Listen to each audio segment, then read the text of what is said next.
नमस्कार, स्वागत है आप सभी का ज्ञान सम्मान के मंच पे। तो हम लोग यहाँ पे यूपीएससी 2023 प्रीलिम्स के लिए टेस्ट सीरीज देख रहे थे और इस क्रम में यहाँ पे हम लोग टोटल विजन आईएएस से जो है आपका 8 टेस्ट देख चुके हैं, जिसमें आपको 2 पॉलिटी से, 2 आपको हिस्ट्री से, 2 ज्योग्राफी से, 1 इन्वायरमेंट और 1 आपका इकोनॉमिक्स से हम लोग टेस्ट देख चुके हैं। दृष्टि आईएएस एक फुल लेंथ टेस्ट हम लोग देख चुके हैं। अब एग्जाम में महज आपका 2 दिन शेष है, ठीक है। तो इसलिए आज हम लोग इसका फुल लेंथ टेस्ट देखेंगे। बाकी आप लोग कमेंट बॉक्स में लिखेंगे कि आपको यदि पूरा टेस्ट देखना है कि नहीं एग्जाम बाद, ठीक है, तो आप लोग कमेंट बॉक्स में लिख सकते हैं। आज इसका हम लोग टेस्ट नंबर 26 देखेंगे जो फुल लेंथ टेस्ट है, ठीक है। बाकी ये जनरल स्टडीज का टेस्ट है, यहाँ पे सिलेबस देख सकते हैं, फुल लेंथ है, पूरा कंप्लीट सिलेबस है। इंडियन कॉन्स्टिट्यूशन है, पॉलिटिकल सिस्टम एंड गवर्नेंस है, geography, history of India, Indian economy, social development, ecology, environment, general science और करेंट अफेयर का है। तो बिल्कुल फुल लेंथ टेस्ट है, तो पैरेलली आप लोग अटेम्प्ट करेंगे इस टेस्ट को। और इसके पैरेलल में हम लोग यहाँ पे जो है पिछले दिन आपको शाम को एक लेक्चर अपलोड किया गया है, जो मैं बता रहा था कि फाउंडेशन बैच को लेके। तो एक्चुअली हम लोग 23 को उसका क्लास किए थे ऑनलाइन, बट उसमें वॉइस वगैरह में कुछ एरर आ गया था, इसलिए मैं इसको रिकॉर्ड करके और आपको अपलोड कर दिया हूँ। तो आप लोग चाहें तो जो लोग भी यूपीएससी 2024 का तैयारी करना चाहते हैं, अभी बीपीएससी 69 देने वाले हैं, ठीक है। इसके अलावा आप यूपी पीसीएस 2024 की तैयारी कर रहे हैं या कोई भी स्टेट पीसीएस या अदर जो है वनडे एग्जाम, तो आप जाकर वो देख सकते हैं, आपके लिए काफ़ी हेल्पफुल रहने वाला है। वहाँ पे सारा कुछ डिटेल में डिस्कस किया गया है। वहाँ पे आपको एक टेलीग्राम ग्रुप का लिंक दिया गया है, यदि जो लोग भी उस बैच से इंटरेस्टेड होंगे वो टेलीग्राम ग्रुप में जरूर ज्वाइन कर लेंगे। तो चलिए आप लोग जो है एक एक क्वेश्चन को यहाँ पे अटेम्प्ट करिए, हम लोग देखते हैं इसको। जिसके पास ओएमआर सीट होगा ओएमआर सीट पे अपना आंसर करेगा। बाकी आपका कोई फीडबैक वगैरह होगा तो कमेंट बॉक्स में आप लिख देंगे। देखिए क्वेश्चन नंबर 1 क्या बोल रहा है यहाँ पे, निम्नलिखित कथनों में कौन सा प्राय मीडिया में जो चर्चा रहने वाला जीरो डे अटैक के पीछे का धारणा है और इसका सर्वश्रेष्ठ रूप से वर्णित कौन करता है? जीरो डे अटैक, ठीक है। तो यही कीवर्ड है आपका जीरो डे अटैक। एक ऐसा अटैक है जो कंप्यूटर सॉफ्टवेयर में पूर्व से अज्ञात भेद्यता को लक्षित करता है। यही सही ऑप्शन बन जाएगा। आगे देखिए, तो आगे देखने की जरूरत नहीं है, अगला क्वेश्चन है, 18वीं शताब्दी के दौरान विदेशी आक्रमण के संदर्भ में अहमद शाह अब्दाली के संबंध में बताना है। आपको पता है कि इनका आक्रमण हुआ था भारत में, अहमद शाह अब्दाली का 1700 जो है 57 में देखेंगे तो नादिर शाह का मृत्यु हो जाता है और उन्हीं का क्या था, उत्तराधिकारी था और ये भारत में जो है हमला किया था। 1748 और 1767 के बीच में भारत में कई बार हमला किया अहमद शाह अब्दाली। तो इसे 2 स्टेटमेंट है, पहला देखें यहाँ पे, 1752 में मुगलों ने उसे पंजाब सौंप दिया था, ठीक है। ये पहला स्टेटमेंट क्या हो गया आपको, सही हो गया, ठीक है। नेक्स्ट देखें, अगला है, उसने करनाल के युद्ध में मुगल बादशाह मोहम्मद शाह को पराजित किया था। करनाल के युद्ध में, देखिए ये करनाल के युद्ध में जो है मोहम्मद शाह को पराजित नहीं कर पाया था, तो दूसरा तो आपको सही नहीं होगा, ठीक है। नेक्स्ट देखिए, उसने पानीपत की तीसरी लड़ाई में मराठे को पराजित किया था। ये स्टेटमेंट सही है, ठीक है, कि पानीपत के युद्ध में जो है। तो इस तरह से ऑप्शन क्या बन जाएगा आपका, 1 और 3, ठीक है। और 1 और 3 जो है ऑप्शन ए में है। क्लियर है, इसमें कोई डाउट नहीं होगा आप सभी को, ठीक है। देखिए अब्दाली में बताया कि नादिर शाह का क्या था, ये गुलाम था, उत्तराधिकारी था, ठीक है। और मुगल को जो है काफ़ी परेशान किया था। 1751-52 में जो है मुगल उसे क्या किए थे, पंजाब दे दिए थे, ठीक है। तो ये स्टेटमेंट पहला आपका सही हो गया था। नेक्स्ट जो है आप देखेंगे कि 1761 में जो है पानीपत का तीसरा लड़ाई हुआ था, कब, 70 आपको 1761 में। और इसमें ये अहमद शाह अब्दाली क्या हो गया था, मराठों को हरा दिया था, ये सब बात आपको पता है। ये भी क्या है आपको सही है, ठीक है। देखिए जो 1739 में करनाल में युद्ध हुआ था, इसमें देखेंगे तो मोहम्मद शाह को जो गिरफ्तार कर लिया गया था, ठीक है, ये मोहम्मद शाह इसमें विजित नहीं हुए थे, तो ये तो गलत हो गया, तो यहाँ पे ये ही सही होगा। आगे देखते हैं क्वेश्चन नंबर 3। चलिए इसको जूम कर देते हैं, किसी किसी को विजिबिलिटी थोड़ा कम रहता है। निम्नलिखित में से कौन सा राज्य राज्य का दर्जा प्राप्त करने वाला पहला संघ राज्य क्षेत्र था? देखिए पहले क्या था, ये केंद्र शासित प्रदेश था, संघ राज्य क्षेत्र था, बाद में इसको राज्य का दर्जा मिल गया, ठीक है। तो ये कौन था, ये आपको बताना है। इसमें देखेंगे तो मिजोरम, ठीक है, और मिजोरम के बाद इसमें आपका बन जाएगा मणिपुर भी हो जाएगा और अरुणाचल प्रदेश भी हो जाएगा, ठीक है। तो ये क्या हो जाएगा इसका ऑप्शन बी। अभी भारत की स्थिति क्या है हाल फिलहाल? 28 जो है भारत में राज्य हैं, और केंद्र शासित प्रदेश कितना है? 8 है। ठीक है। तो इसमें अगर देखेंगे तो ये जो आपका अरुणाचल प्रदेश और मिजोरम और मणिपुर, ठीक है, ये सब जो है पहले क्या थे? आपको संघ राज्य क्षेत्र थे, बाद में इनको राज्य का दर्जा दे दिया गया था। मिजोरम, अरुणाचल प्रदेश और गोवा जो है 1987 में। ठीक है। तो ये भारतीय संघ में अस्तित्व में आए थे। चलिए आगे देखते हैं। क्वेश्चन नंबर 41 में बोल रहा हूँ, 4 देखते हैं। ठीक है, तो ऑप्शन यहाँ पे 2 3 5 होगा। आगे देखिए, भारत में जो है विनिर्माण गतिविधियों के शहरों में ग्रामीण क्षेत्रों में हस्तांतरण का संकेत देने का प्रमाण निरंतर बढ़ रहा है, कि जो भी विनिर्माण है वो शहरों से ग्रामीण क्षेत्र में जो है शिफ्ट हो रही है। इस संदर्भ में निम्नलिखित कथनों में कौन शहरों से ग्रामीण क्षेत्र में विनिर्माण हस्तांतरण का कारण है? आखिर जो है ये विनिर्माण शहरों से जो है गांव में क्या स्थापित हो रहा है? यहाँ पे 3 रीजन दिया गया है। पहला, ग्रामीण क्षेत्र में उत्पादन का कम लागत है, उत्पादन में पूंजी गहनता में वृद्धि है। ग्रामीण क्षेत्रों में पूंजी का कम लागत है। ठीक है, देखिए, ग्रामीण क्षेत्रों में सही बात है, उत्पादन में कम लागत होगा, तो ये प्रोत्साहन कर रहा है कि शहर से जो है लोग गांव की ओर जाएं। ठीक है। इसके अलावा देखें यहाँ पे नेक्स्ट है आपको स्टेटमेंट कि उत्पादन में पूंजी गहनता में वृद्धि, तो ये भी क्या हो जाएगा आपका? ग्रामीण क्षेत्रों में पूंजी की कम लागत, तो ऐसा कहीं नहीं, कुछ नहीं होगा, उत्पादन में कम लागत होगा। तो यहाँ पे ऑप्शन क्या बन जाएगा आपका? ए बन जाएगा, 1 और 2। क्वेश्चन नंबर 5 देखिए, कथनों पर विचार कीजिए और इसमें बताइए कि कौन सा सही है। यहाँ पे 3 आपको स्टेटमेंट दिया गया है। ठीक है, देखिए यहाँ पे पहला है, हिमनद जो है आपको उष्णकटिबंधीय क्षेत्रों में नहीं पाए जाते हैं। तो पहला ये स्टेटमेंट क्या हो गया आपको? गलत हो गया। दूसरा देखिए, साइबेरियन जलवायु दक्षिणी गोलार्ध में नहीं पाई जाती है, तो ये तो स्टेटमेंट क्या है आपको? सही है। चक्रवात ध्रुवीय क्षेत्र में उत्पन्न नहीं होते हैं। ठीक है, तो ये भी आपका क्या हो गया? स्टेटमेंट गलत ही हो गया। ये उत्पन्न होते हैं तो उल्टा लिख दिया गया। तो इस तरह से यहाँ पे ऑप्शन क्या बन जाएगा? केवल 2। आगे देखते हैं क्वेश्चन नंबर 6। उपग्रह नौवहन सेवाओं के संदर्भ में बताइए, 2 कथन दिया गया है, कौन सा इसमें सही है? ठीक है, चलिए देखते हैं। यहाँ पे दिया है, भारत में नाविक जो है को 24 सक्रिय उपग्रह और इसका वैश्विक कवरेज है। ठीक है, तो ये जो नाविक है NVICA की बात हो रहा है, 24 सक्रिय उपग्रह और इसका वैश्विक कवरेज है। पहला स्टेटमेंट क्या है? यहाँ पे सही नहीं है। अगर बात करें तो इसके कवरेज की, तो भारत की सीमा से 1500 किलोमीटर तक इसका कवरेज है। ठीक है, यहाँ पे ये गलत हो जाएगा। दूसरा देखें आपका, गगन जो है भारतीय हवाई क्षेत्र के लिए उपग्रह आधारित संवर्धन प्रणाली है, तो ये स्टेटमेंट क्या है आपको? सही है, तो यहाँ पे ऑप्शन बी हो जाएगा। क्वेश्चन नंबर 7 देखते हैं। बाकी डिटेल एनालिसिस के लिए आप लोग जो है PDF वगैरह दे देंगे, आप देख लेंगे।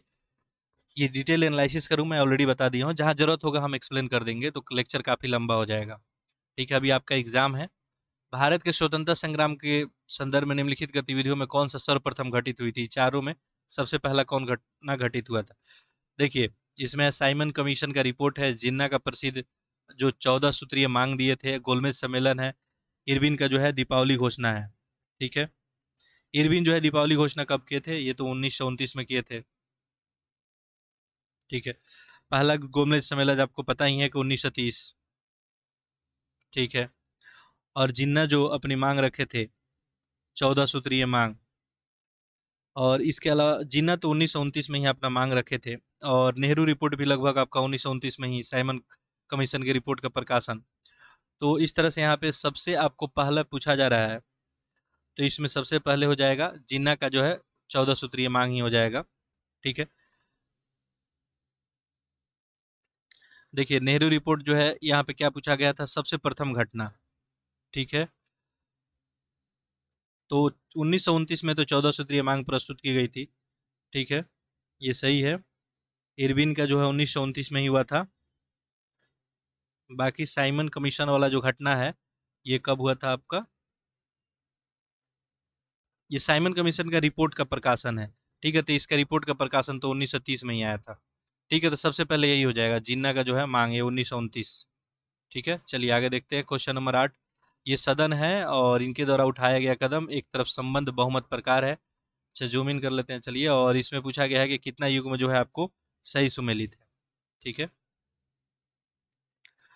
देखिए, राष्ट्रपति पे महाभियोग प्रत्येक सदन के कुल सदस्यता का 3/4। ये पहला स्टेटमेंट तो गलत है। महाभियोग के बारे में जो है 2/3 बहुमत की बात की गई है, ना कि 3/4। कै को अगर हटाना है आपको, ठीक है, ऐसे महाभियोग लगाने का आर्टिकल कौन सा है? 61 है, ये भी याद रखेंगे।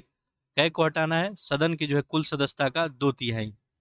दूसरा स्टेटमेंट भी क्या है आपको सही नहीं है, ठीक है।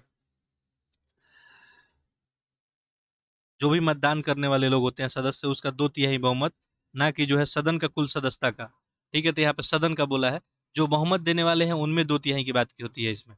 लोकसभा के अध्यक्ष को हटाना है उपस्थित और मतदान करने वाले सदस्यों का 2/3। ये भी स्टेटमेंट क्या है आपको गलत है, ठीक है।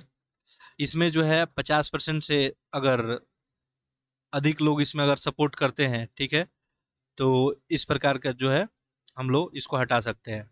तो यहाँ पे तीनों स्टेटमेंट गलत है, तो यहाँ पे देखें तो क्या होगा ऑप्शन आपका कोई भी युग्म नहीं, ठीक है, ऑप्शन डी बन जाएगा। क्वेश्चन 9 देखते हैं।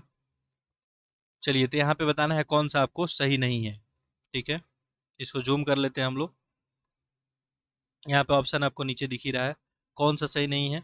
भारत के भूगोल के संदर्भ में, ठीक है, पहला देखिए, भारत का सबसे छोटे राज्य से सबसे बड़े राज्य भौगोलिक क्षेत्रफल तक जाने के लिए मूल और गंतव्य राज्यों को छोड़कर कम से कम 3 राज्यों की यात्रा करनी होगी।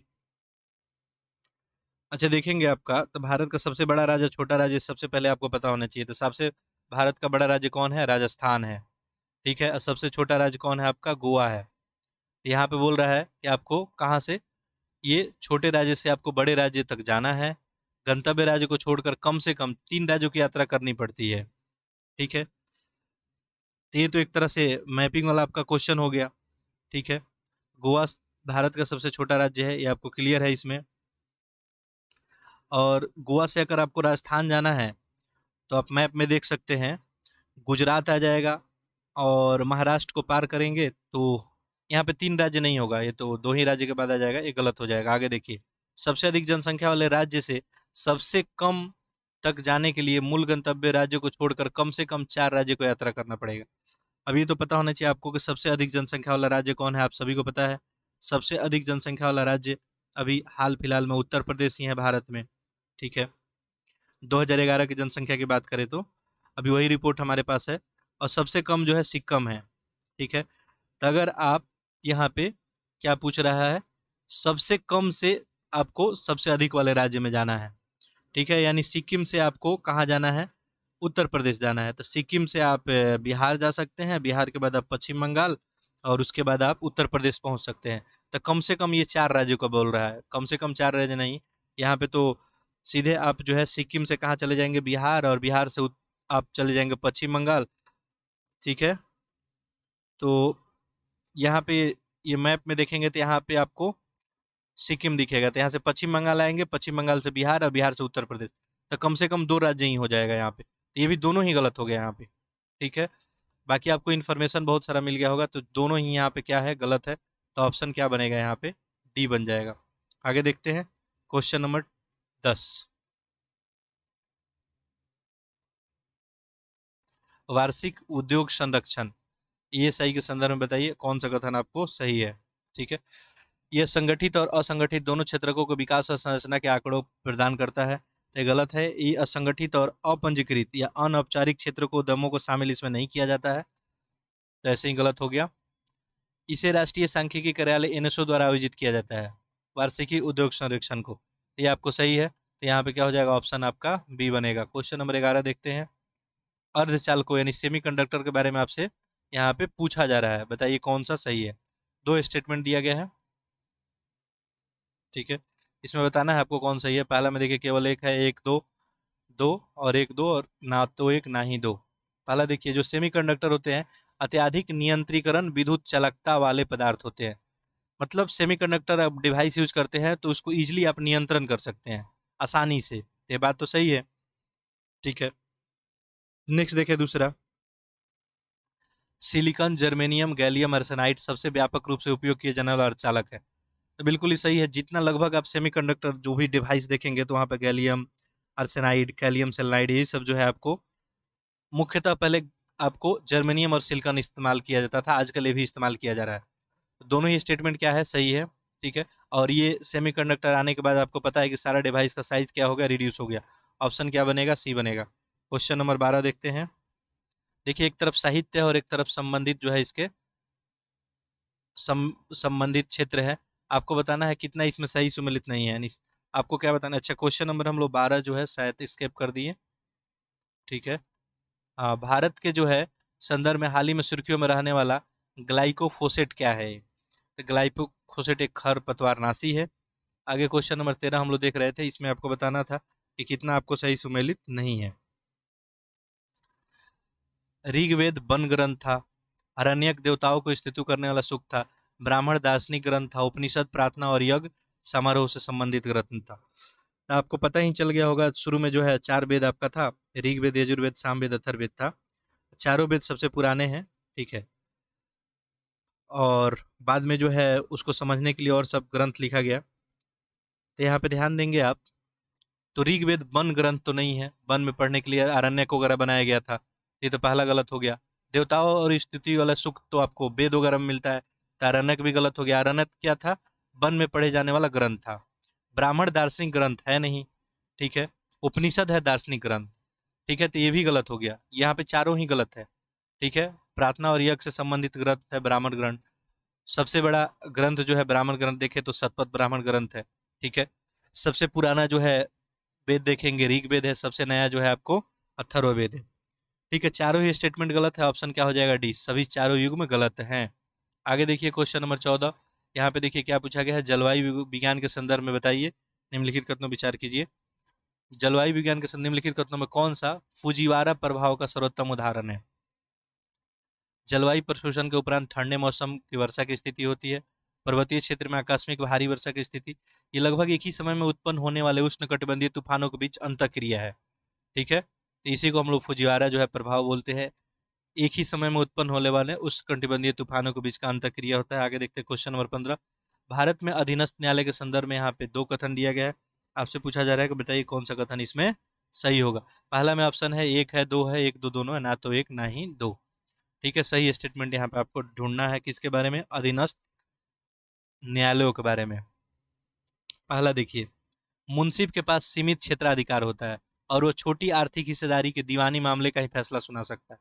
ये मुंसिफ का जो पोस्ट होता है, बिल्कुल ये बात सही है, इसके पास एक सीमित क्षेत्राधिकार होता है। जो छोटे छोटे आर्थिक हिस्सेदारी वाले जो भी दीवानी मामले होते हैं, मामले 2 तरह के, एक दीवानी फौजदारी। ठीक है, दीवानी मामला वाला ही ये मैटर को संभालते हैं। ये सही है। न्यायिक जो दंडाधिकारी होते हैं ऐसे आपराधिक मामले की सुनवाई कर सकता है जिनमें 3 वर्ष तक कारावास की सजा दिया जा सकता है। ठीक है, तो ये भी दूसरा स्टेटमेंट भी सही है आपका। न्यायिक दंडाधिकारी जो होता है 3 वर्ष तक का कारावास का सजा दे सकता है। ठीक है। बाकी जो अगर मुख्य है न्यायिक दंडाधिकारी का बात किया जाए तो मृत्युदंड या आजीवन कारावास या 7 साल से अधिक का भी सजा दे सकता है। लेकिन अगर न्यायिक दंडाधिकारी की बात आएगी तो ये आपको 3 वर्ष तक का सजा दे सकता है। दोनों स्टेटमेंट सही है। ऑप्शन क्या बनेगा, यहाँ पे सी बन जाएगा। बाकी देखते हैं हम लोग क्वेश्चन नंबर 16। निम्नलिखित में से जो है किस विदेशी यात्री को कनौज की अपनी यात्रा के दौरान प्रतिहार और राष्ट्रकूटों के बीच शत्रुता का वर्णन किया।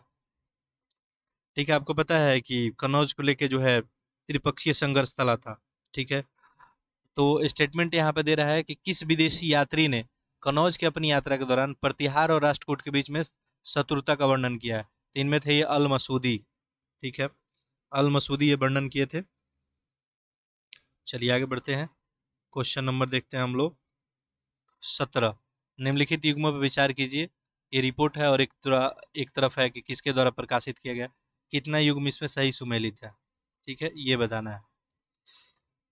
तो पहला है state of climate action report, climate action tracker के द्वारा।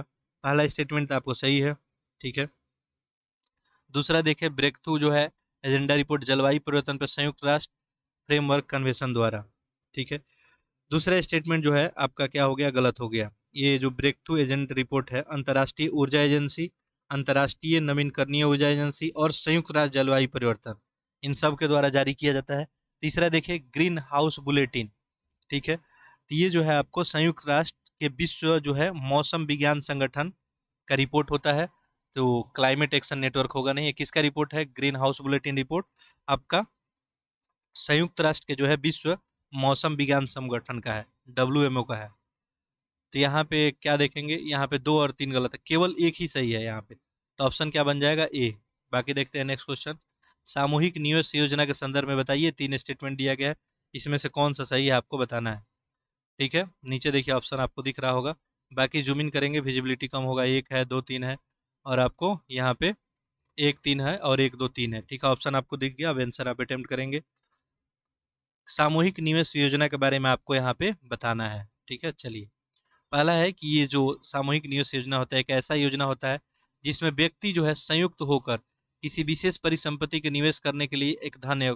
नाम ही है इसका सामूहिक निवेश योजना, तो इसमें क्या कहोगे, संयुक्त होंगे कुछ व्यक्ति और परिसंपत्ति निवेश करेंगे, सही हो गया। योजना का प्रबंधन और संचालन पर निवेशकों को दिन प्रतिदिन नियंत्रण होता है। ऐसा कुछ नहीं है इसमें जो है इन लोग का नियंत्रण देखने को आपको नहीं मिलता है। ऐसा योजना व्यवस्था में प्रबंधन और संचालन जो है निवेशकों का दिन प्रतिदिन का नियंत्रण नहीं होता है। जो ये आपका सामूहिक निवेश योजना है, भारतीय प्रतिभूति और विनिमय बोर्ड द्वारा नियंत्रित किया जाता है। तो ये स्टेटमेंट आपको क्या है, सही है। 1, 3 सही है, तो यहाँ पे स्टेटमेंट आपका क्या बन जाएगा, सी बन जाएगा। आगे देखते हैं क्वेश्चन नंबर 19। निम्नलिखित नदियों पर विचार कीजिए और बताइए कि कौन सी नदी जो है हिंद महासागर में विलीन हो जाती है, यानी हिंद महासागर में जो है इंड हो जाती है, ये आपको बताना है। यहाँ पे जाम्बुजी है, लिम्पोपो है, दोनों है हिंद महासागर में। यांगसे और नील नदी जो है ये हिंद महासागर में नहीं जाती है, तो ये ऑप्शन क्या हो जाएगा, यांगसे जो देखेंगे तो प्रशांत महासागर हो जाएगा।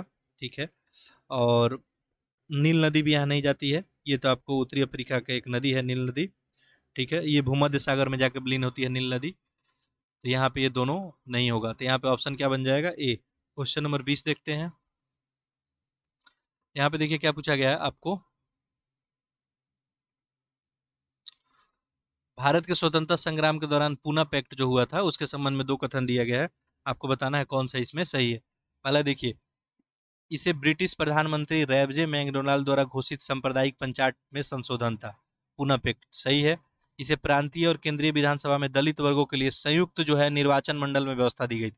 तो आपको ये बात पता है, पूना पैक्ट में जो है दलितों के लिए क्या संयुक्त निर्वाचन मंडल की व्यवस्था दी गई थी। दोनों ही स्टेटमेंट यहाँ पे सही है। ऑप्शन क्या बनेगा यहाँ पे, 1, 2 दोनों, यानी ऑप्शन सी हो जाएगा। क्वेश्चन नंबर 21 देखें। उड़ीसा के जो है पाइका विद्रोह के संदर्भ में बताना है आपको। 3 स्टेटमेंट दिया गया है, यहाँ पे बताना है कौन सा आपको सही होगा। ठीक है, बाकी देखें यहाँ पे 1, 2 है, 1 है, 1, 3 और 2, 3 है। ठीक है, देखते हैं। पहला देखिए, पाइका जो है पारंपरिक जमींदार रक्षक योद्धा थे जिन्हें अपनी सैन्य सेवा और पुलिस कार्यों के लिए किराया मुक्त भूमि का अधिकार प्राप्त था। तो ये तो सही है यहाँ पे पाइका के बारे में। दूसरा देखिए, पाइकाओं ने अंग्रेजों का समर्थन प्राप्त राजा के विरुद्ध विद्रोह किया था। दूसरा स्टेटमेंट आपका गलत हो जाएगा। ठीक है, ये जो शासक और पाइका के सहयोग से अंग्रेजों के विरुद्ध जो है ये योजना बनाया गया था। ठीक है, तो ये गलत हो जाएगा। इसके नेतृत्व जो है बख्शी जंगबंधु विद्याधर ने किया था। तीसरा स्टेटमेंट भी क्या है आपको सही है। तो इस तरह से यहाँ पे आंसर क्या हो जाएगा, ऐसे ही 1817 में हुआ था। ऑप्शन हो जाएगा 1 और 3। क्वेश्चन नंबर देखते हैं हम लोग नेक्स्ट। हाल ही में जो है आयोजित निम्नलिखित में से किस शिखर सम्मेलन का विषय आवाज एक एकता उद्देश्य एक एकता था। ठीक है, आपको थीम बताना है कि कौन से सम्मेलन का आवाज एक एकता उद्देश्य एक एकता था। तो ये जो है वायस अब जो है ग्लोबल साउथ का था। ऑप्शन आपका डी हो जाएगा। आगे देखिए क्वेश्चन नंबर 23। वह गोखले के अनुयायी थे। उन्होंने बम्बई में सोशल सर्विस लीग की स्थापना की थी, अखिल भारतीय ट्रेड यूनियन कांग्रेस की भी स्थापना की थी, और दूसरा गोलमेज सम्मेलन में श्रमिकों के प्रतिनिधित्व भी किया था। आपको पता चल गया होगा, काफी आसान सा इसका आंसर क्या हो जाएगा, NM जोशी हो जाएगा। ठीक है, गोखले के अनुयायी थे आपको नारायण जो है नारायण मल्हार जोशी। ठीक है, बॉम्बे में सोशल सर्विस लीग की स्थापना भी किए थे ये। चलिए, तो आगे देखते हैं क्वेश्चन नंबर हम लोग 24। थोक मूल्य सूचकांक के बारे में बताइए। ठीक है, होलसेल जो है प्राइस इंडेक्स के बारे में तथा उपभोक्ता सूचकांक यानी कंज्यूमर प्राइस इंडेक्स निम्नलिखित कथनों विचार कीजिए। अच्छा, यहाँ पे देखते हैं कितना स्टेटमेंट, यहाँ पे 3 स्टेटमेंट है, यहाँ बताना है आपको कि कौन सा आपको सही है। चलिए इसको जूम कर लेते हैं। पहला देखिए, जो होलसेल प्राइस इंडेक्स होता है लेन देन में पहले चरण में औसत कीमत में हुए परिवर्तनों को दर्शाता है, जबकि जो कंज्यूमर प्राइस इंडेक्स होता है खुदरा स्तर पर कीमतों का औसत को दर्शाता है। तो स्टेटमेंट क्या है आपको सही है। ठीक है, पहला स्टेटमेंट सही है। ये होलसेल प्राइस इंडेक्स बास्केट के विपरीत CPI बास्केट के सेवाओं में सम्मिलित होता है। दूसरा भी स्टेटमेंट सही है, सीपीआई की तुलना में डब्ल्यूपीआई में खाद्य और पेय पदार्थों का भार अधिक होता है। तीसरा स्टेटमेंट क्या हो गया, यहाँ पे गलत हो गया। ठीक है, देखिएगा तो डब्ल्यूपीआई में बास्केट में जो है खाद्य पदार्थ और निर्मित खाद्यों का जो है संयुक्त भार 24.4% होता है, जबकि आपका कंज्यूमर प्राइस इंडेक्स में जो है खाद्य और पेय पदार्थ का भार 45.86% होता है। तो इसलिए क्या हो जाएगा, गलत हो जाएगा, पहला और दूसरा सही है, ऑप्शन क्या बन जाएगा आपका, ए बन जाएगा। क्वेश्चन नंबर देखते हैं नेक्स्ट हम लोग, क्वेश्चन नंबर 25। अंतर्राष्ट्रीय कृषि विकास कोष के संदर्भ में निम्नलिखित कथनों विचार कीजिए, बताइए इसमें कौन सा सही है। पैरेलली आप लोग अटेम्प्ट करते रहेंगे, जिनको इसके बाद भी अगर लेक्चर स्लो लगता है आप लोग स्पीड फास्ट करके देख सकते हैं। यहाँ पे अंतर्राष्ट्रीय कृषि विकास जो है कोष के बारे में आपको बताना है, international fund for agriculture development. यह एक संयुक्त राष्ट्र का एक विशेषीकृत एजेंसी है, तो इसी का एजेंसी है। इसकी स्थापना रोम में आयोजित विश्व खाद्य सम्मेलन 1974 के परिणाम स्वरूप हुआ था, तो ये भी सही है। नेक्स्ट है, इसकी सदस्यता संयुक्त राष्ट्र और अंतर्राष्ट्रीय परमाणु ऊर्जा एजेंसी के प्रत्येक सदस्य के लिए खुली है। तीनों ये स्टेटमेंट आपको क्या हो गया, सही हो गया, तो ऑप्शन क्या बन जाएगा यहाँ पे, डी 1 2 3। आगे देखते हैं क्वेश्चन नंबर आपका 26। ठीक है, यहाँ पे देखिए, अजोला, डकवीड, कैटेल और चिनार नामक पौधे में क्या समानता है, सभी में जो क्या समानता है। तो इन सभी पौधों की बात करें तो ये जो है आपको हाइड्रो मेडिएशन हेतु प्रयुक्त जो है, हम लोग मेडिसिन में इसका यूज करते हैं, जो मृदा में प्रदूषक को भी हटा सकता है। चारों में यही कॉमन है, ऑप्शन आपका डी बनेगा। क्वेश्चन नंबर 27 देखें।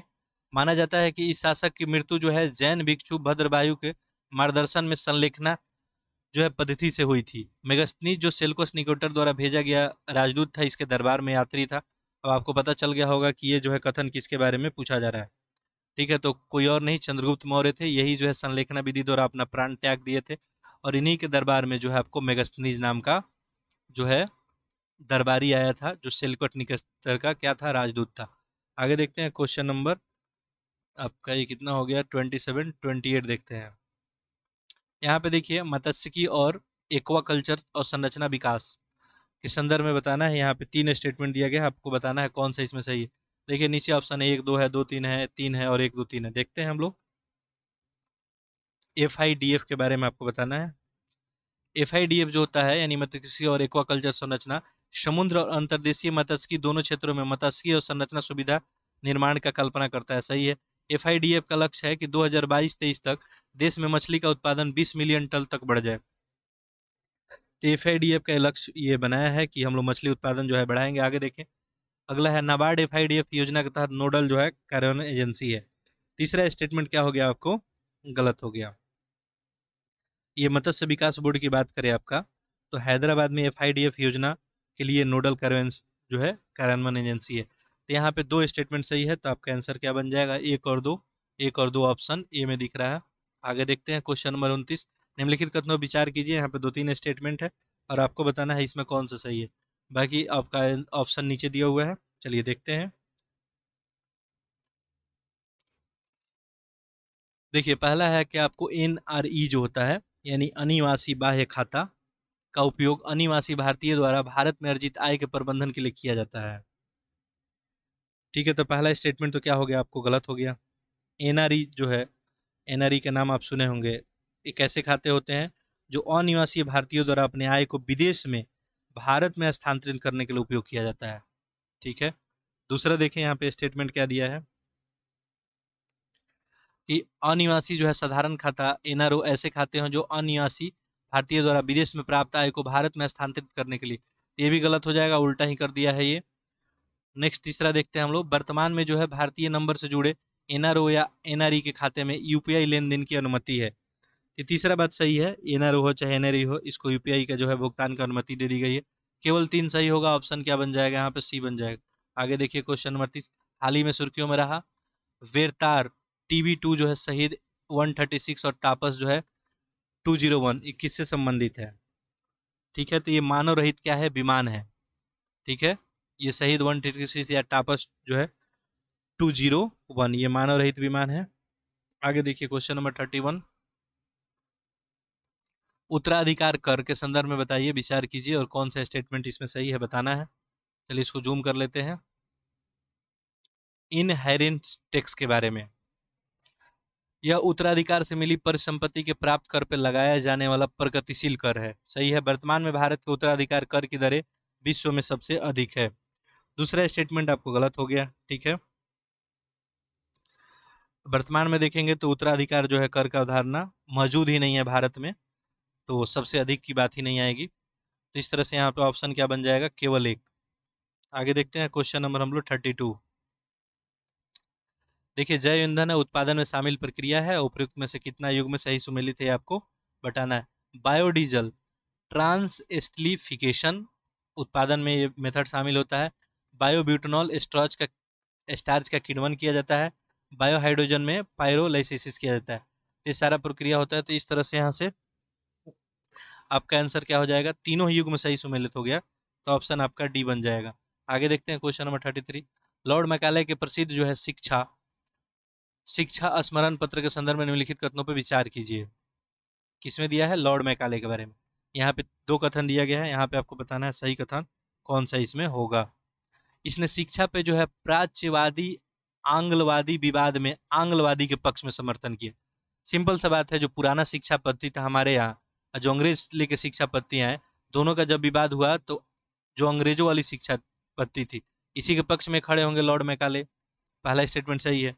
दूसरा देखें, यहाँ पे लॉर्ड चार्ल्स मेटकाफ मैकाले के शिक्षा स्मरण पत्र को लागू करने जाने वाला प्रस्ताव को पारित करने वाले पहले गवर्नर जनरल बने थे। ठीक है, दूसरा आपको क्या हो गया यहाँ पे स्टेटमेंट सही नहीं है। ठीक है, लॉर्ड मेटकाफ जो है ने लॉर्ड विलियम बेंटिंग का स्थान लिया था यहाँ पे। ठीक है, आपको पता है। तो चार्ल्स मेटकाफ मैकाले के शिक्षा स्मरण पत्र लागू करने वाले प्रस्ताव को पहले गवर्नर नहीं बने थे, ये गलत हो जाएगा। इस तरह से यहाँ पे देखिए क्या हो जाएगा आंसर आपका, ऐसे इसका सही आंसर क्या हो जाएगा, लॉर्ड विलियम बेंटिंग। वही मैकाले का जो शिक्षा था, शिक्षा स्मरण पत्र लागू करने वाले प्रस्ताव करने वाले पहले गवर्नर थे। आपको कौन थे, लॉर्ड विलियम बेंटिंग। बात याद रखेंगे, बाकी आंसर आपका केवल एक हो जाएगा, यानी ऑप्शन ए बनेगा। क्वेश्चन नंबर 34 देखते हैं हम लोग। देखिए यहाँ पे दिया है कि लाल चंदन के संदर्भ में बताइए।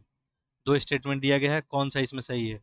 ठीक है, वैसे ही ऑप्शन आपके एक है, दो है, एक दो, ना तो एक ना ही दो। यह आंध्र प्रदेश और दक्षिणी उष्णकटिबंधीय शुष्क पर्णपाती वनों में पाया जाता है लाल चंदन। ये तो बात आपको सही है। ठीक है, इसका वृक्ष जो है आपको जनरली 10 से 15 मीटर ऊंचाई औसत ऊंचाई का होता है। ठीक है, इसे रेड जो है सैंडलवुड भी कहा जाता है। तो ये आंध्र प्रदेश में भी पाया जाता है, दक्षिणी उष्णकटिबंधीय शुष्क में भी। इसे अंतर्राष्ट्रीय प्रकृति संरक्षण संघ की संकटग्रस्त प्रजातियों की लाल सूची में लुप्त प्राय के रूप में इसको सूचीबद्ध किया गया है। ये भी स्टेटमेंट सही है। ठीक है, इसका इतना अवैध यूज हुआ है कि अभी लुप्त प्राय की श्रेणी में आने लगा है। इस तरह से ऑप्शन बनेगा, यहाँ पे दोनों सही है तो ऑप्शन सी हो जाएगा। आगे देखिए क्वेश्चन नंबर 35। मैंग्रोटो जो है टेवरलिक के संदर्भ में निम्नलिखित कथनों पर विचार कीजिए। दो स्टेटमेंट है, इसमें कौन सा सही होगा। सेम वही ऑप्शन है आपका, एक है, दो है, एक दो, दोनों, ना तो एक ना ही दो। यह एक भूभौतिकीय पद्धति है जिसका उपयोग पृथ्वी के भूमिगत संरचना और प्रक्रियाओं को समझने के लिए किया जाता है। जो एमटी होता है मैंग्रेटो टेलरिक, तो इसका यूज हम लोग आपको पृथ्वी के अंदर जो भी भूभौतिकीय पद्धति है, ये ऐसा एक पद्धति है जिसका उपयोग हम लोग भूमिगत संरचना और प्रक्रिया को समझने के लिए करते हैं। एमटी पद्धति में पृथ्वी के प्राकृतिक विद्युत चुंबकीय क्षेत्र का उपयोग स्रोत क्षेत्र के रूप में किया जाता है। दोनों सही, ऑप्शन क्या बनेगा, सी बन जाएगा। आगे देखते हैं क्वेश्चन नंबर आपका 36। देखिए, भारत के संविधान की तीसरी अनुसूची में कुछ पदाधिकारियों के लिए शपथ और प्रतिज्ञान का रूप शामिल किया गया। निम्नलिखित में से किस पदाधिकारी का उल्लेख भारतीय संविधान के तीसरी अनुसूची के तहत किया गया है। ठीक है, तीसरी अनुसूची में किनको रखा गया है। तीसरी अनुसूची की बात करेंगे तो बहुत सारे पदाधिकारी हैं, उनके शपथ का प्रतिज्ञान इसमें शामिल किया गया है। जैसे भारत के केंद्रीय मंत्री होते हैं, राज्य मंत्री होते हैं, संसद के सदस्य होते हैं, उच्च न्यायालय के न्यायाधीश होते हैं, भारत के नियंत्रक और महालेखा परीक्षक होते हैं, राज्य के कोई मंत्री हो गए, राज्य विधानमंडल के कोई भी निर्वाचित उम्मीदवार हो गए, उच्च न्यायालय के न्यायाधीश हो गए, राज्य विधानमंडल के सदस्य हो गए आपके, ये सभी होते हैं। तो यहाँ पे भारत के राष्ट्रपति, मुख्य निर्वाचन आयुक्त, राज्यों के राज्यपाल तो नहीं होंगे, भारत के नियंत्रक और महालेखा परीक्षक हो जाएगा, ऑप्शन डी हो जाएगा। क्वेश्चन नंबर हम लोग 37 देखते हैं। जैव विविधता जो है विरासत स्थल के संदर्भ में आपको बताना है। ठीक है, जैव विविधता विरासत स्थल के संदर्भ में प्रस्तावित की गई याया तोसो झील के संदर्भ में लिखित कथनों पर विचार कीजिए। वहाँ पे दो स्टेटमेंट है, इसमें से कौन सा सही है। यह हिमाचल प्रदेश में स्थित है। यह काली गर्दन वाले सारस और बार हेडेड गुज के लिए निडल स्थल है। ठीक है, तो सबसे पहला तो यह है, तेसो झील के संदर्भ में बताना है हिमाचल प्रदेश में स्थित है। पहला ये स्टेटमेंट क्या हो गया, गलत हो गया। ठीक है, ये जो है आपको लद्दाख में स्थित है। ये आपको कहाँ स्थित है, लद्दाख में स्थित है। आपको ग्यायो तेसो झील कहाँ स्थित है, लद्दाख में। ऑप्शन आपका ये हो जाएगा।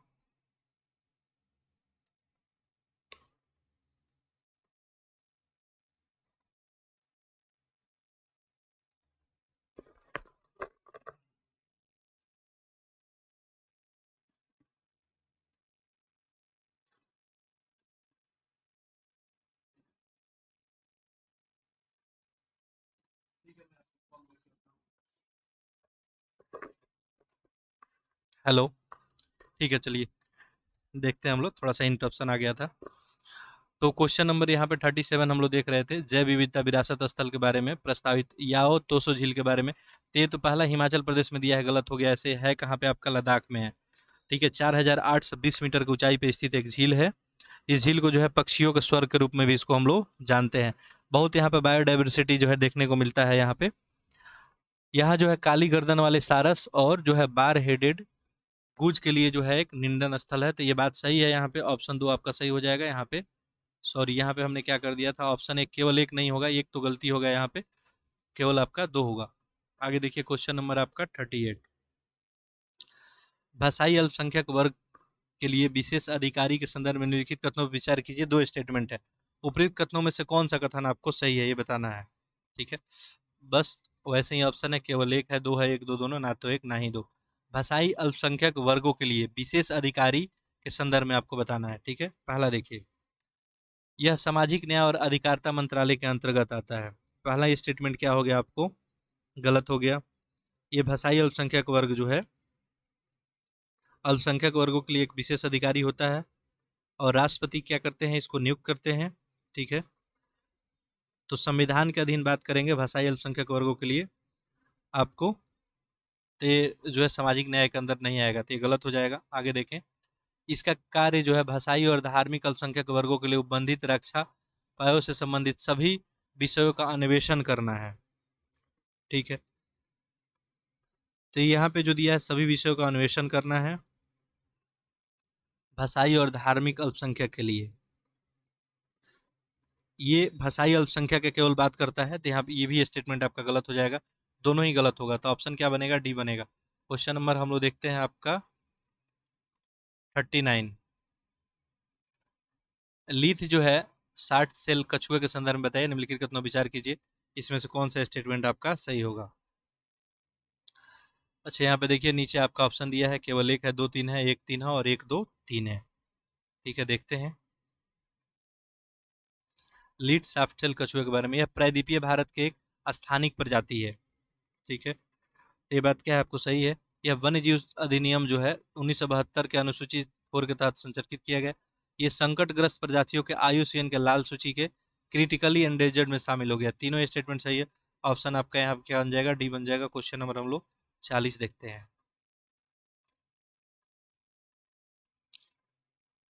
देखिए, भारत के प्राचीन इतिहास के संबंध में व्याकरणाचार्य डंडीन से संबंध में निम्नलिखित कथनों पर विचार कीजिए। 2 स्टेटमेंट यहाँ पे दिया गया है। ठीक है, इसमें बताना है, ये चंद्रगुप्त मौर्य के समकालीन थे। किसके बारे में पूछा जा रहा है, व्याकरणाचार्य जो थे दंडीन, इन्हीं के बारे में। ठीक है, दंडीन का इनका एरा क्या था, 550 ईस्वी से जो है 649 ईस्वी तक। ठीक है, तो पहला स्टेटमेंट यहाँ पे क्या बन जाएगा आपको, ये तो गलत हो जाएगा। चंद्रगुप्त मौर्य तो काफी पहले थे, ये तो 550 ईस्वी से 300, ये ईसा के बाद के हैं और ईसा के पहले वाली कहानी है। नेक्स्ट देखिए, 10 कुमार चरित्र उनके द्वारा रचित प्रेम मख्यान गद्य है। ठीक है, दूसरा स्टेटमेंट क्या है आपको सही। अच्छा, पहला स्टेटमेंट आपको पता होना चाहिए, चंद्रगुप्त मौर्य का जो है टाइम पीरियड क्या था, 321 जो है ईसा पूर्व से आपको 297 ईसा पूर्व तक था।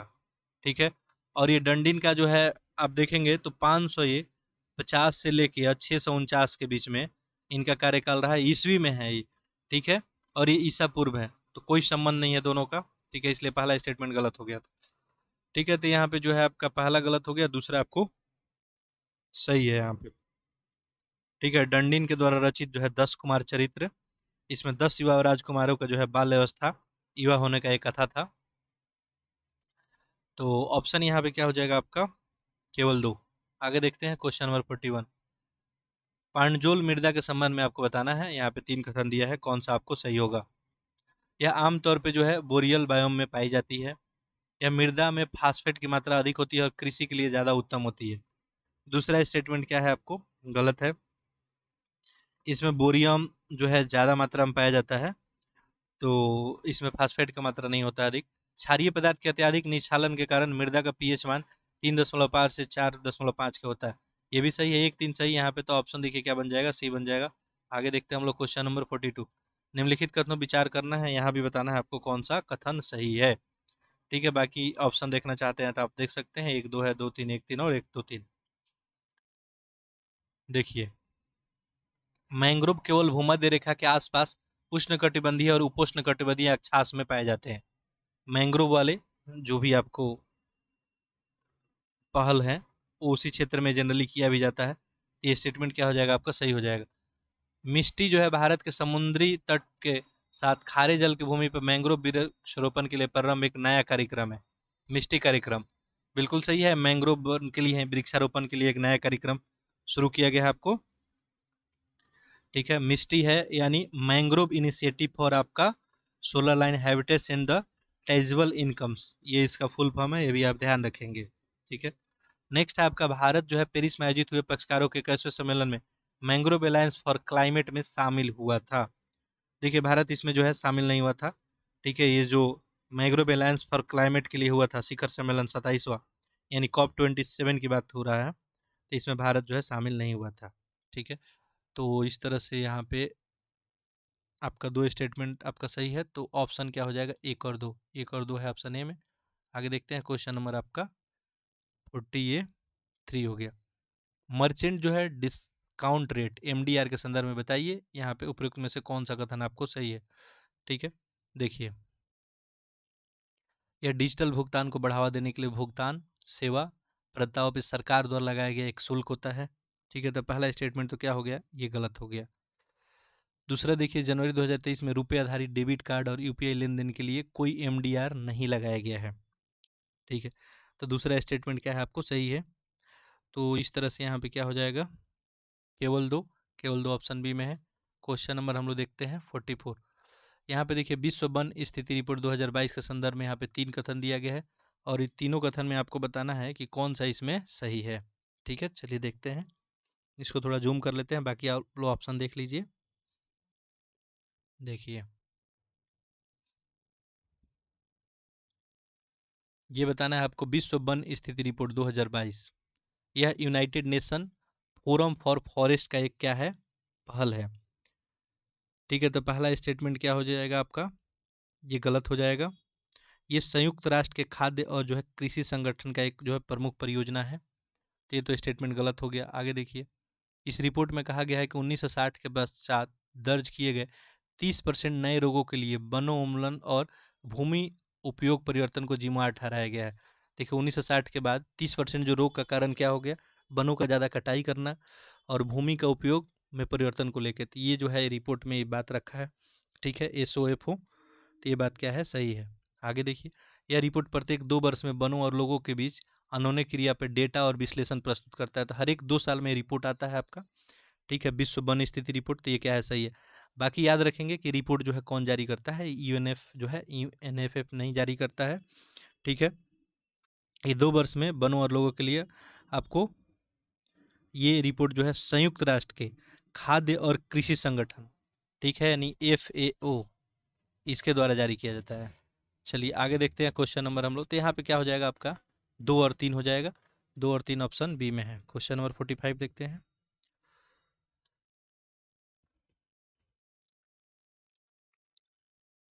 देखिए, लक्षित क्षेत्रों में हाई स्कूल में पढ़ने वाले छात्रों के लिए आवासीय शिक्षा हेतु श्रेष्ठ योजना के संदर्भ में बताना है। ठीक है, श्रेष्ठ योजना नाम सुने होंगे आप। तो यहाँ पे 3 स्टेटमेंट दिया गया है, इसी में आपको बताना है कौन सा सही होगा। ठीक है, देखते हैं।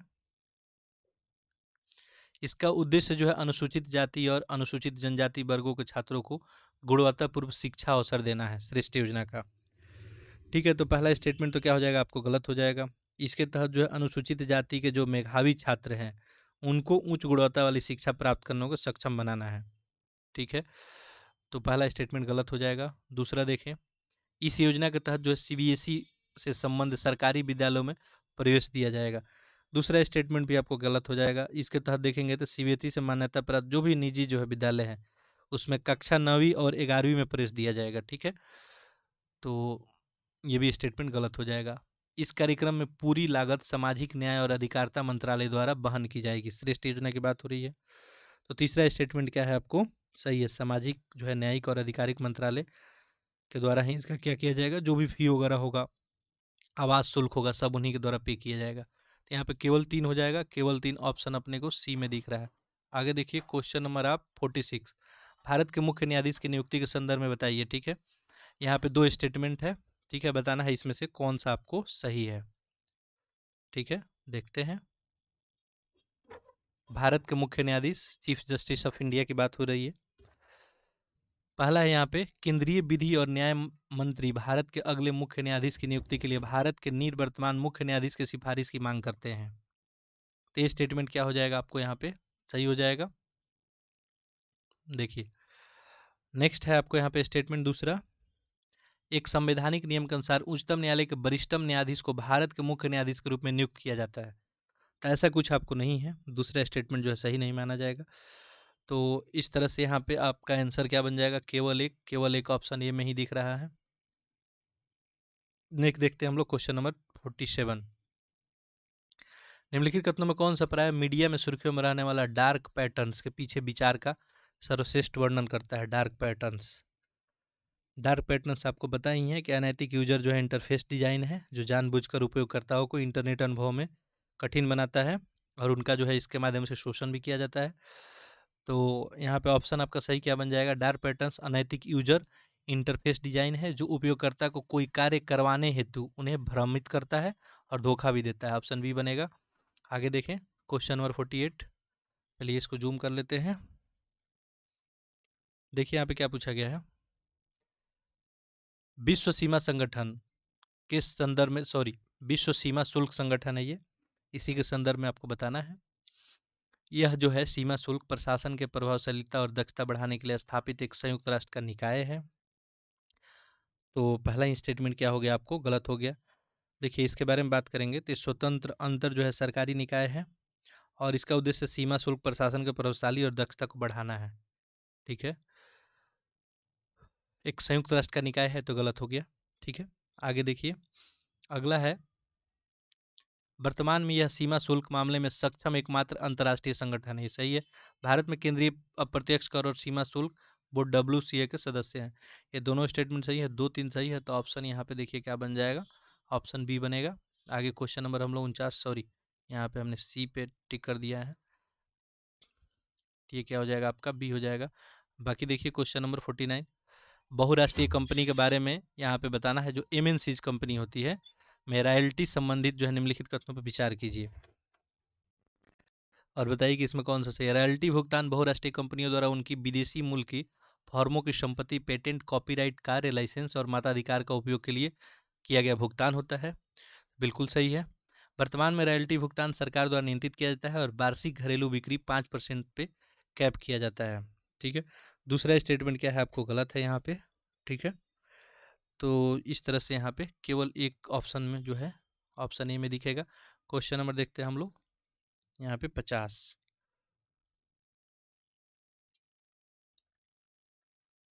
ओलिव रिडले कछुए के संदर्भ में बताना है। यहाँ पे आपको स्टेटमेंट कुछ दिया है, 2-3 स्टेटमेंट, इसमें बताना है कौन सा आपको सही है।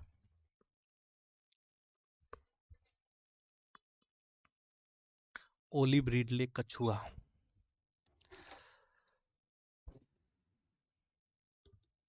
देखिए पहला स्टेटमेंट क्या है, ये दुनिया के जो है सबसे छोटे और सर्वाधिक प्रचुर मात्रा में पाए जाने वाले समुद्री कछुए हैं जो प्रशांत, अटलांटिक और हिंद महासागर में गर्म जो है समुद्रों में रहते हैं। तो ये सही है, ओलिव रिडले कछुए।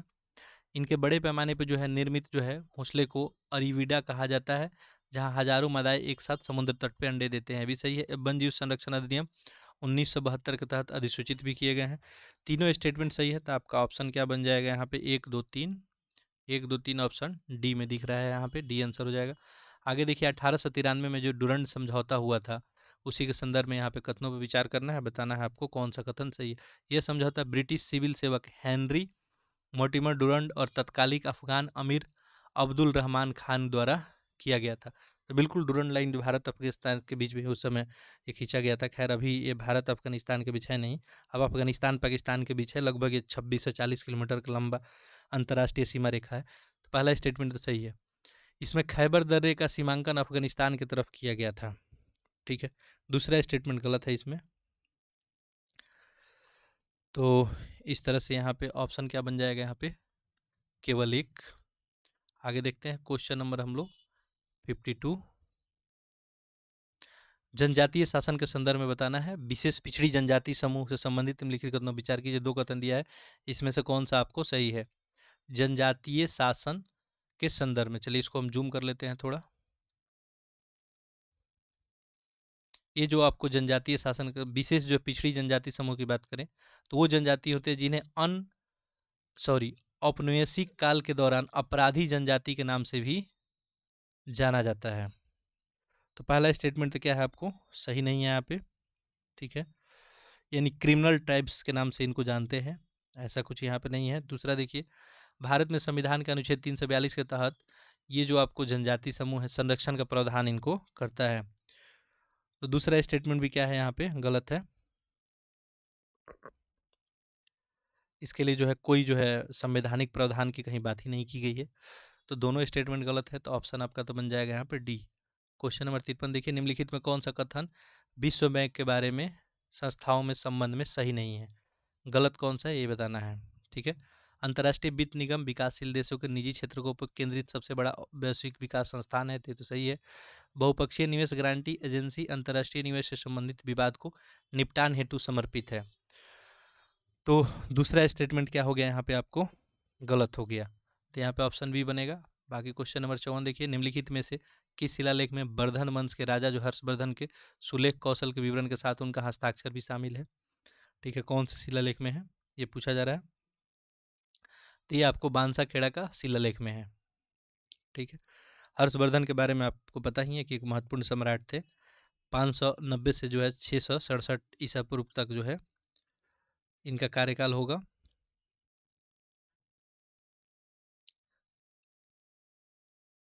देखिए शासन इनका जो हर्षवर्धन का रहा था, ये 606 ईस्वी ईसा पूर्व से 600 जो है 47 आपको ईसा पूर्व तक रहा था, ठीक है। चलिए आगे देखते हैं हम लोग क्वेश्चन नंबर आपका 55। हाल ही में जो है कवकीय प्राथमिकता वाले रोगजनक की पहली सूची में किसके द्वारा जारी की गई थी, ठीक है। ये जो है आपको विश्व स्वास्थ्य संगठन के द्वारा जारी किया गया था। आगे देखिए क्वेश्चन नंबर 56। कभी कभी जो है सुर्खियों में देखे जाने वाला मीजोट्रोपिस पेलिटा आपको फ्रीटिलारिया सिरोसा और डेक्टालेरिजो जो है हाटा गिरिया प्रजाति, ये किससे संबंधित है पूछा जा रहा है। तो ये आपको हिमालय में औषधीय जो है ये पौधे की प्रजाति है, याद रखेंगे नाम इनका, ऑप्शन नहीं बनेगा। क्वेश्चन नंबर हम लोग देखते हैं 57। राष्ट्रीय अल्पसंख्यक शैक्षिक संस्थान आयोग के बारे में बताना है। निम्नलिखित कथनों विचार कीजिए। यहाँ पे 3 स्टेटमेंट है और इसमें से बताना है आपको कौन सा आपको सही होगा, ठीक है। चलिए देखते हैं, दिख ही रहा होगा आपको, यह एक संविधिक निकाय है। कौन, राष्ट्रीय अल्पसंख्यक शैक्षिक संस्थान।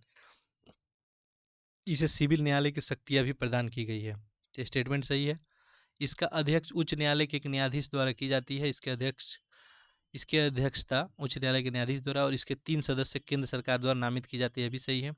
यह आयोग जो है अल्पसंख्यक वर्गों के शैक्षिक संस्थानों की स्थापना, संचालन करने के लिए तथा उनके अधिकारों के वंचन और उल्लंघन के संबंध में किसी भी शिकायत पर विचार भी कर सकता है। सारा स्टेटमेंट है चूंकि यहाँ पे सही है आपका, तो आंसर यहाँ पे क्या बन जाएगा, 1 2। यहाँ पे देखिए तो 1 2 3 बनेगा, यानी ऑप्शन क्या बनेगा आपका सी। चलिए नेक्स्ट क्वेश्चन देखते हैं हम लोग, क्वेश्चन नंबर 58।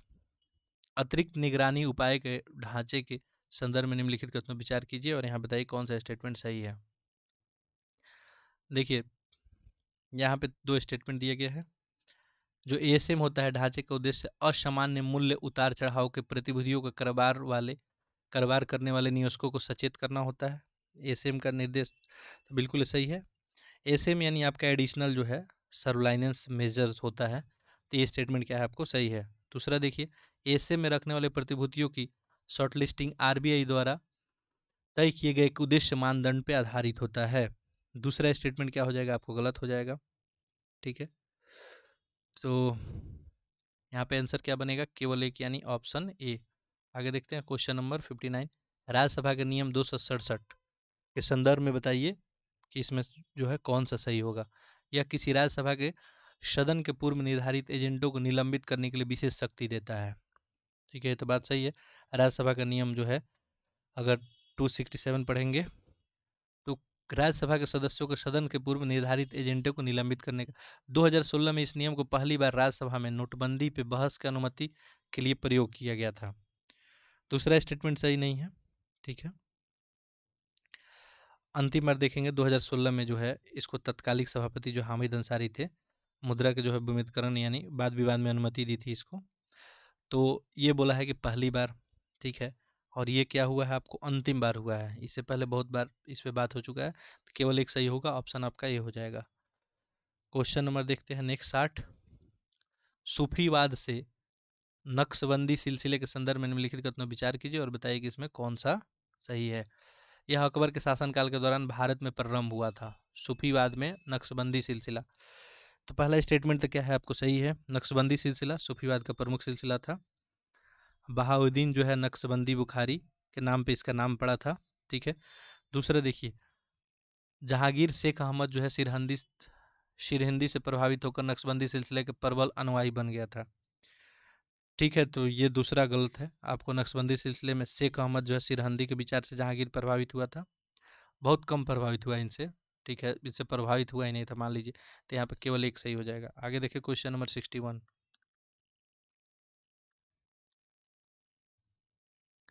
निर्भया जो है कोष के संदर्भ में बताना है, निम्नलिखित विचार करके कौन सा जो है स्टेटमेंट आपको सही है। यह वित्त मंत्रालय द्वारा जो है प्रबंधित एक गैर व्यापक निधि है। निर्भया कोष में वन स्टॉप सेंटर योजना के तहत वित्त पोषित किया जाता है। दोनों स्टेटमेंट ही आपको सही है। ठीक है, निर्भया कोष के तहत देखेंगे तो 1 अप्रैल 2015 से देश भर में वन स्टॉप सेंटर योजना नाम का एक योजना लागू किया गया था। तो दूसरा स्टेटमेंट भी आपको सही है। और भारत सरकार जो है देश में महिलाओं की सुरक्षा और बचाव की बढ़ोतरी के उद्देश्य से जो है ये पहल की है, निर्भया कोष नामक एक जो है कोष शुरू किया गया है। दोनों स्टेटमेंट सही है, ऑप्शन आपका सी होगा। क्वेश्चन नंबर 62 देखते हैं। मैंग्रोव अलायंस फॉर क्लाइमेट के संदर्भ में बताइए। जैसे अभी हम लोग मैंग्रोव अलायंस के बारे में थोड़ी देर पहले बात किए थे। इसका नेतृत्व जो है संयुक्त राज्य अमीरात और इंडोनेशिया ने किया था। COP26 में इसके ऊपर बात हुई थी इस पहल पे। तो पहला स्टेटमेंट तो सही है आपका, संयुक्त राज्य अमीरात और इंडोनेशिया द्वारा इसका नेतृत्व किया गया था। इसमें जो है आपको Bharat, Sri Lanka, Australia, Japan, Spain वगैरह भी शामिल थे। इसका उद्देश्य 2030 तक मैंग्रोव आच्छादन को जो है वर्तमान क्षेत्र से 50% तक बढ़ाना है। तो ये 2030 तक जो है आपको मैंग्रोव आच्छादन वर्तमान क्षेत्र को 50% तक बढ़ाने का कोई लक्ष्य के बारे में बात ही नहीं किया गया था इसमें। तो ये तो गलत हो गया, पहला केवल सही है। आगे देखते हैं क्वेश्चन नंबर 63। स्वच्छ वायु सर्वेक्षण के संदर्भ में बताइए। यहाँ पे 3 स्टेटमेंट है, आपको जो है कौन सा सही होगा। यह स्वच्छ राष्ट्रीय जो है स्वच्छ वायु कार्यक्रम के तहत चुने गए शहरों में एक रैंकिंग प्रणाली को संदर्भित करता है। ये सही है, यह रैंकिंग वायु गुणवत्ता मानकों के जो है माप के आधार पर होता है। तो दूसरा स्टेटमेंट क्या हो गया, यहाँ पे गलत हो गया। वायु गुणवत्ता के सुधारों के लिए जो है शहर में इस पर कार्रवाई वगैरह की जाती है, बट ऐसा कुछ इसमें नहीं है। नेक्स्ट देखिए, केंद्रीय प्रदूषण नियंत्रक बोर्ड प्राण पोर्टल पे उपलब्ध कराए गए फ्रेमवर्क के अनुसार शहरों के प्रदर्शन का आकलन करता है। तीसरा भी स्टेटमेंट यहाँ पे जो आपको सही नहीं है।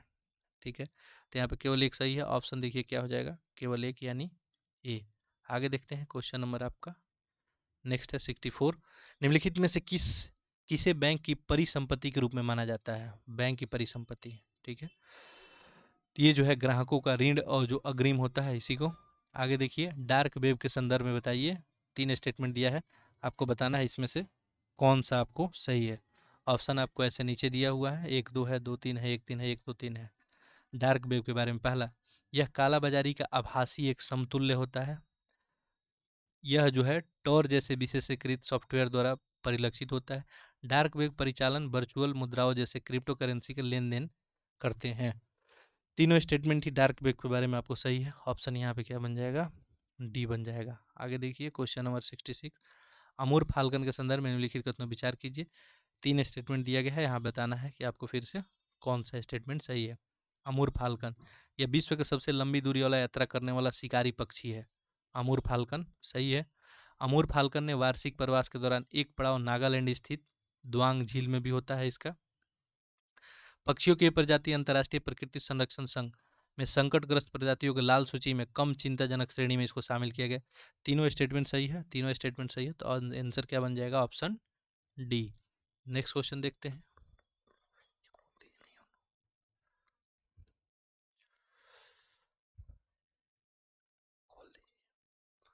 अगला देखिए क्वेश्चन नंबर जो है 67, the economics of the land जो है डिग्रेडेशन पहल एक विज्ञान आधारित वैश्विक नीतिगत पहल है। इसे निम्नलिखित में से किस संगठन द्वारा शुरू किया गया है। यहाँ पे जो है आपको 4 स्टेटमेंट दिया गया है, आपको बताना है। ठीक है, चलिए देखते हैं। यूरोपियन आयोग द्वारा, ठीक है ये तो सही है आपको। मरुस्थलीय और रोकथाम के लिए संयुक्त राष्ट्र सम्मेलन द्वारा, जर्मन संघीय आर्थिक सहयोग और विकास मंत्रालय द्वारा, जलवायु मंत्रालय पे अंतर सरकारी पैनल द्वारा। तो यहाँ पे 1 2 3 सही हो जाएगा। ठीक है, तो ऑप्शन देखिए क्या हो जाएगा आपका, डी। क्वेश्चन नंबर 68 देखते हैं।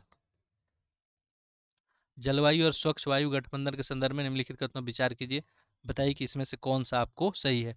यह सरकारी और अंतर जो है राज्य सरकारी व्यवसाय, वैज्ञानिक संस्थानों और नागरिक समाज संगठनों का एक स्वैच्छिक साझेदार होता है। जलवायु और स्वच्छ वायु गठबंधन सही है। इसका उद्देश्य अल्पकालीन जलवायु प्रदूषणों को कम करना होता है। दोनों ही सही है। ऑप्शन क्या बनेगा यहाँ पे, आपको सी बनेगा। क्वेश्चन नंबर 59 देखिए, निम्नलिखित में से विभागों में से कौन सा गृह मंत्रालय के दायरे में नहीं आता है, ये पूछा गया है। देखिए, राजभाषा विभाग, सीमा प्रबंधन, प्रशासनिक सुधार और लोक शिकायत विभाग। गृह मंत्रालय के अंदर देखेंगे तो आपको आंतरिक शिक्षा विभाग आ जाता है, सॉरी सुरक्षा विभाग, यानी आपको department of internal security, department of state यानी राज्य विभाग आ जाता है, राजभाषा विभाग भी आ जाता है, सीमा प्रबंधन, गृह विभाग, जम्मू और कश्मीर का कोई भी मामला हो, ठीक है, ये सब आ जाता है। ठीक है, ये जो प्रशासनिक सुधार और लोक सेवा, लोक जो है शिकायत विभाग है, ये लोक शिकायत और पेंशन जो है मंत्रालय का अधीन आता है। इसलिए यहाँ पे जो है ये 3 इसके अंडर में नहीं आता है। यहाँ पे ऑप्शन क्या बन जाएगा आपका, 69 का डी बन जाएगा। आगे देखिए क्वेश्चन नंबर 70, ये चित्र है, चित्रकार है, इसमें बताना है कि कितना जो है आपको सही सुमेलित है। जर्निस एंड जो है अविंद्रनाथ टैगोर, जर्निस एंड जो है इसका जो रवींद्रनाथ टैगोर ही इसके जो है चित्रांकन इनके द्वारा किया गया था, तो ये तो सही है आपका। ठीक है, दूसरा है आपका टीलर ऑफ द साइल, राजा रवि वर्मा, तो ये क्या है आपको गलत है, ये नंदलाल जो है बोस के द्वारा किया गया था। चलिए जूम कर देते हैं, थोड़ा आपको दिख रहा होगा आप, तो ये नंदलाल बोस के द्वारा था, तो ये तो गलत हो गया, पहला सही है। लास्ट आपका आ गया राम जो है waxing the pride, Nandlal Bose.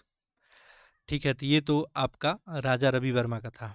ठीक है, तो ये ऐसे होता था, सही सुमेलित होता है ये। ठीक है, तो यहाँ पे जो है आपका सही उत्तर हो जाएगा, केवल एक ही है, तो ऑप्शन सी बनेगा। आगे देखिए क्वेश्चन नंबर 71, भांड पाथेर के संदर्भ में बताइए कि कौन सा कथन इसमें सही है। यह हिमाचल प्रदेश के पारंपरिक जो है नाट्य शैली है। तो पहला ही ये तो कश्मीर का एक जो है पारंपरिक नाट्य शैली है, तो गलत हो गया। यह व्यंग्यात्मक शैली का नाट्य कला, संगीत और नृत्य का मिश्रण है। दूसरा आपको क्या है, सही ऑप्शन बी हो जाएगा। आगे देखिए क्वेश्चन नंबर आप 72, पूर्वी घाट के संदर्भ में बताइए, निम्नलिखित कथनों विचार कीजिए। 4 स्टेटमेंट दिया है, इसमें से कौन सा सही है आपको बताना है। पूर्वी घाट के संदर्भ में देखिए, पूर्वी घाट 4 राज्यों से होकर गुजरने वाली असतह पर्वत श्रेणी है, ये पहला स्टेटमेंट तो गलत है। पूर्वी घाट का विस्तार देखेंगे तो आपका उड़ीसा हो जाएगा, उसके बाद आंध्र प्रदेश, तेलंगाना, कर्नाटक का कुछ भाग हो जाएगा, फिर तमिल भी हो जाएगा, तो कथन एक तो सही नहीं हो जाएगा। 4 राज्य दिया है यहाँ पे। पूर्वी घाट पर्वत श्रृंखला में चूना पत्थर, बक्साइड और लौह अयस्क पाया जाता है, सही है। तिरुमाला पहाड़ी शेषाचल जो है बेलीगोड़ा श्रेणी के समानांतर स्थित है, भी सही है।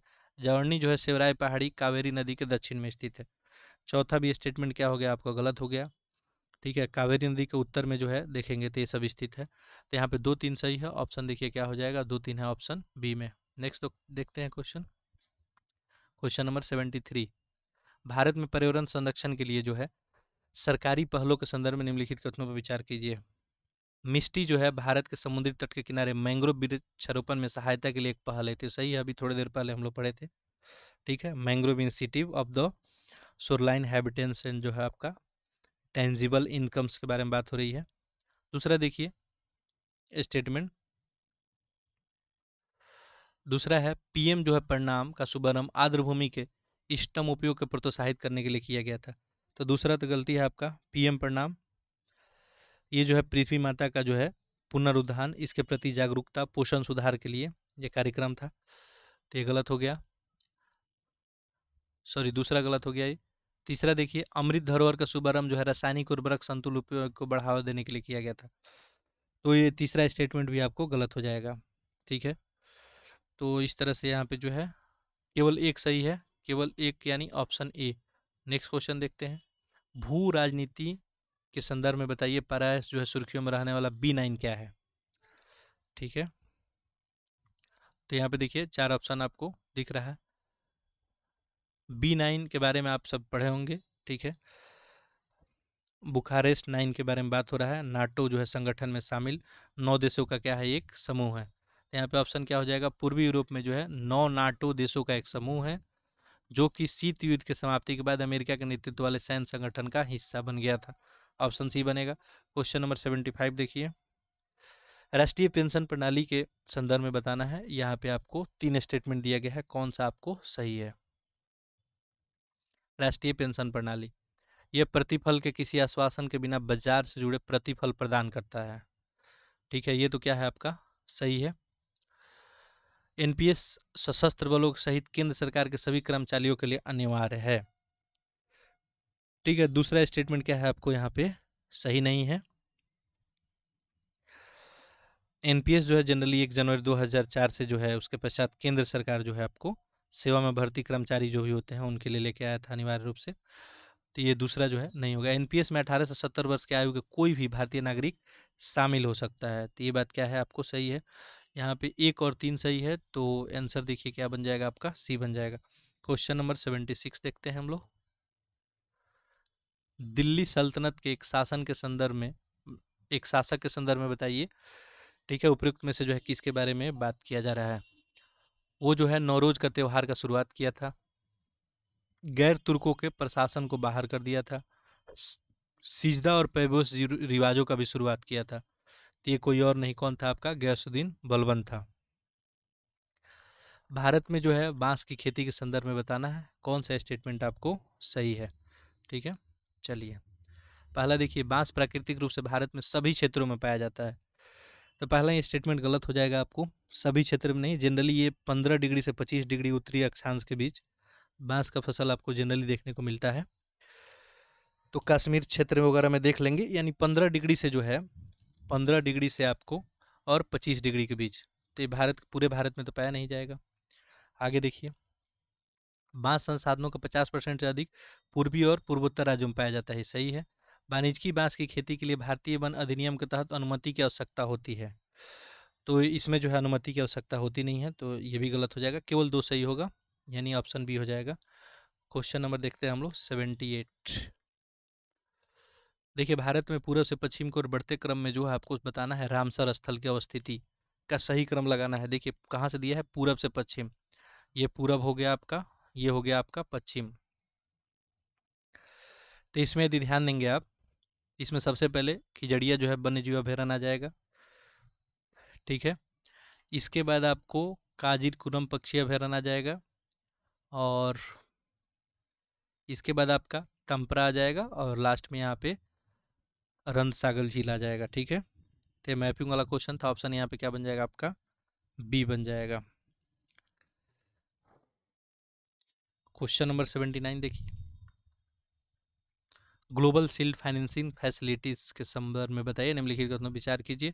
और बताइए कि इसमें कौन सा कथन आपको सही है। चलिए देखते हैं। पहला है, इसका उद्देश्य जो है विकासशील देश के जलवायु प्रेरित आघातों को उबरने के लिए वित्त तक का पहुंच बनाने में मदद करना। सही है। ये सुविधा जो है ग्लोबल शील्ड अगेंस्ट जो है क्लाइमेट रिस्क और समर्थन करेगी। ये सूबे लोगों को आपदाओं को सूचनाओं के लिए UNFCCC और COP26 में शुरू की गई पहल है।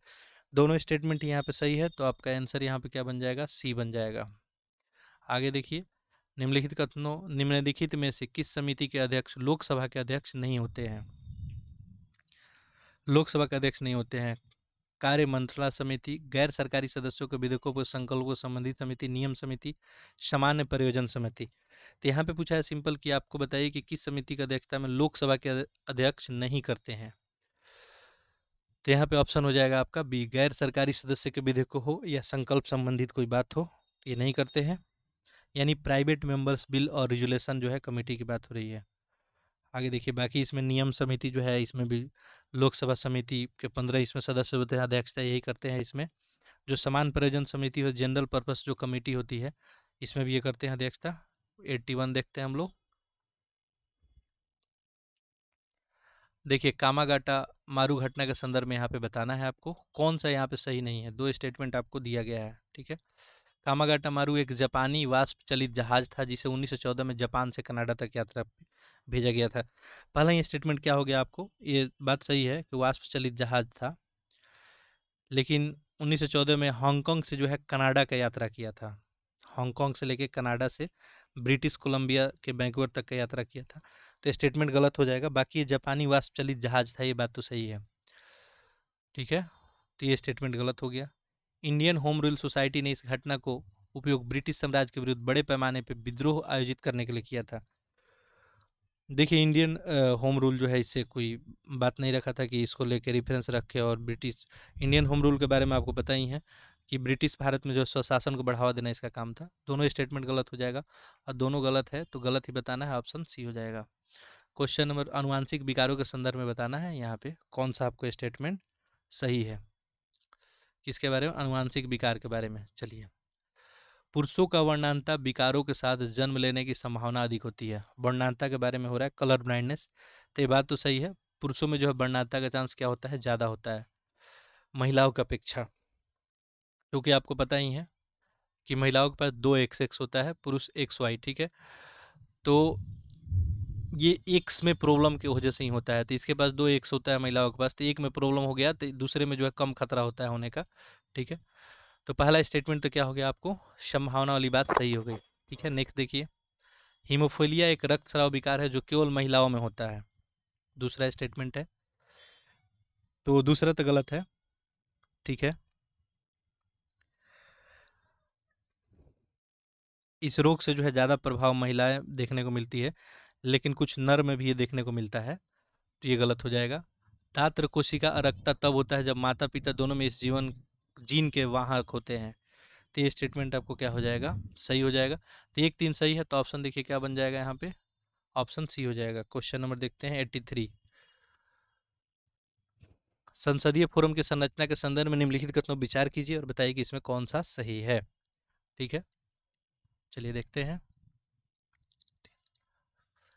लोकसभा के अध्यक्ष सभी फोरमों के पदेन अध्यक्ष होते हैं। तो पहला स्टेटमेंट तो गलत हो गया, लोकसभा का अध्यक्ष जो है सभी फोरम के पदेन अध्यक्ष नहीं होते हैं, ठीक है। नेक्स्ट देखिए, प्रत्येक फोरम में 31 से अधिक सदस्य नहीं होते हैं, जिनमें लोकसभा का अधिकतम 25 सदस्य होते हैं, ठीक है। तो ये भी स्टेटमेंट क्या हो जाएगा, आपको गलत हो जाएगा। प्रत्येक फोरम में 31 से जो है अनधिक सदस्य होते हैं, तो इसलिए गलत हो जाएगा। लोकसभा का महासचिव फोरम का सचिव होता है, तो ये स्टेटमेंट क्या है, सही है। तो इस तरह से केवल 3 सही है और केवल 3 है ऑप्शन आपके सी में। नेक्स्ट देखिए, क्वेश्चन नंबर 84। भारत में धार्मिक इतिहास के संबंध में आजीविकों के संदर्भ में निम्नलिखित कथनों पर विचार कीजिए और बताइए कि, अच्छा एक क्वेश्चन नंबर 84 रह गया, 83 हम लोग देखे थे, 84 ये क्या था, 83 था, 84 किधर गया, हाँ 84 ऊपर है। निम्नलिखित में से जो है किस भारतीय राज्य में विधान परिषद नहीं है, आसान सा क्वेश्चन है। देखिए, विधान परिषद पूछा गया है कि कौन से राज्य में नहीं है। आप सभी को पता ही है कि वर्तमान में 6 जो है भारतीय राज्यों में विधान परिषद है। इसमें आपको कौन है? आंध्र प्रदेश है, तेलंगाना है, महाराष्ट्र है, उत्तर प्रदेश, बिहार है। ठीक है, तो उत्तर प्रदेश में तो है यहाँ पे।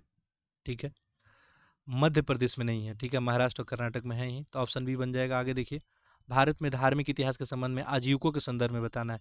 2 कथन दिए गए हैं, आपको बताना है कौन सा इसमें सही होगा। ठीक है, देखिए, मखली गोसाली संप्रदाय के सबसे महत्वपूर्ण नेतृत्वकर्ता थे आजीविका, तो आजीविक संप्रदाय से थे, ये बात सही है। उनका मानना था कि सांसारिक यात्रा के दौरान सुख और दुख का बदला नहीं जा सकता है। सुख और दुख को बदला नहीं जा सकता, ये बात बिल्कुल सही है, दोनों सही है, तो यहाँ पे ऑप्शन सी बन जाएगा। आगे देखिए,